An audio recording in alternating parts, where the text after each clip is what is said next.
আর অনেক অভিভাবক আজ করে যে ম্যাম এ অ্যান্ড বি ব্যবহারটা আছে, স্পেশালি নার্সারি, কেজি ওয়ান এই ক্লাসে যখন এ অ্যান্ড বি এর ব্যবহার থাকে তখন এটা কিভাবে বাসায় প্র্যাকটিস করবেন অনেকেই বুঝে উঠতে পারে না। তো সেই ক্ষেত্রে এটাকে কিভাবে সহজ করা যায় চলেন একটু দেখে ফেলি। আমাদের প্রথমে বুঝতে হবে যে ইংলিশ অ্যালফাবেটে কয়টি বর্ণ কয়টি বর্ণ আছে। ইংরেজি বর্ণমালায় বর্ণ আছে 26টি। 26টি লেটার্স আছে, যার মধ্যে 5টি ভাওয়েল লেটার্স যাকে আমরা স্বরবর্ণ বলি, এবং কনসোনেন্ট 21টি যা ব্যঞ্জন বর্ণ। তো এই 5টি ভাওয়েল লেটার্স কোনগুলো? এ, ই, আই, ও, ইউ, এগুলো হচ্ছে 5টি ভাওয়েল লেটার্স। এবং কনসোনেন্ট বাকিতে কয়টা থাকে সে কয়টাকে আমরা কনসোনেন্ট বলে থাকি।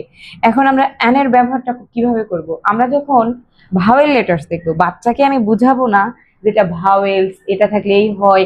যেমন আমাদের আরো কঠিন কনসেপ্ট গুলো আছে সাউন্ড বেস, স্পেশালি আর্টিকেল গুলো হয় সাউন্ড বেস, কিভাবে সাউন্ড ধরে ধরে এ অ্যান্ড বি ব্যবহার হয়। তো এ অ্যান্ড আমরা ব্যবহার করব বাচ্চাদের ক্ষেত্রে বুঝাবো যে এই 5টা ভাওয়েল সে চিনতে পারছে কিনা। সে যে শব্দগুলো পড়ছে, লেটার ওয়ার্ড গুলো পড়ছে, অবশ্যই তার কমন ওয়ার্ড গুলোই থাকে এগুলো বোঝার জন্য। সে কমন ওয়ার্ডে এই এ, ই, আই, ও, ইউ সে চিনতে পারছে কিনা। যখন সে ভাওয়েল লেটার্স প্রথম শব্দের প্রথমে ভাওয়েল লেটার্সটাকে চিনতে পারবে, যেমন মুন এবং অ্যান্ট, এই দুটো দেওয়ার পরে তাকে আস্ক করা হচ্ছে যে এই দুটোর প্রথম শব্দটি ভাওয়েল নাকি কনসোনান্ট। যদি সে আইডেন্টিফাই করতে পারে তাহলে গুড, যদি না পারে তাকে সেটা আগে বোঝাতে হবে যে এই দুটির মধ্যে ভাওয়েল লেটার্স কোনটি সেটাকে সে চিনতে পারছে কিনা। যদি সেইভাবে মনে রাখতে না পারে তাহলে খাতার উপরে লিখে রাখবেন, ভাওয়েল লেটার্স গুলো এখানে এখানে লিখে রাখবেন।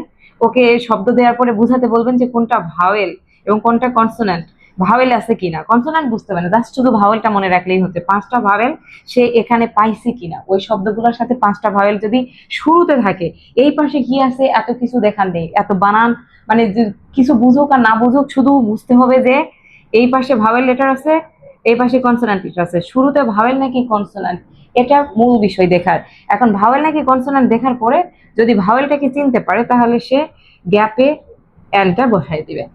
এটা হলো ফার্স্ট কনসেপ্ট। এখন আমরা যখন খ্যাট দেখি তখন তাহলে তার আগে কি দিবে? অবশ্যই সি এটা ভাওয়েল নাকি কনসোনান্ট এটা আস্ক করবেন। যদি বলতে পারে যে সি কনসোনান্ট তাহলে ভেরি গুড, এখানে হবে এ। আর যদি এ এখানে এ দেখে আবার ভুল করে অ্যান বসায়, নো প্রবলেম, তাকে আগে বোঝাতে হবে যে সিটা কনসোনান্ট এটা ভাওয়েল, এ থাকলে হবে অ্যান, সি থাকলে হবে এ। এখন আসি আমরা ডি এর ব্যবহারে। ডি নর্মালি ব্যবহার হয় একদম নির্দিষ্ট কোনো স্পেসিফিক জিনিস যখন আমরা বুঝাই বা ইউনিভার্সাল খুব স্পেসিফিক কিছুকে আমরা বুঝাই তখন আমাদের তার সামনে দি বসে। যেমন সান, মুন, এগুলোর আগে কখনো এ বসবে না, অবশ্যই দি বসবে, বিকজ এগুলো হচ্ছে যে আপনার স্পেসিফিক, পৃথিবীতে একটার বেশি এই জিনিসগুলো নেই। এই যেমন ধরেন সান, দা সান, মুন, দা মুন, দা বয়। যখন নির্দিষ্ট কোনো বালকের কথা হচ্ছে দা বয়, নির্দিষ্ট বালিকার কথা হলে দা গার্ল, বা নির্দিষ্ট জিনিসের কথা হলে তখন ওই দা দিয়ে সেটাকে আইডেন্টিফাই করবো।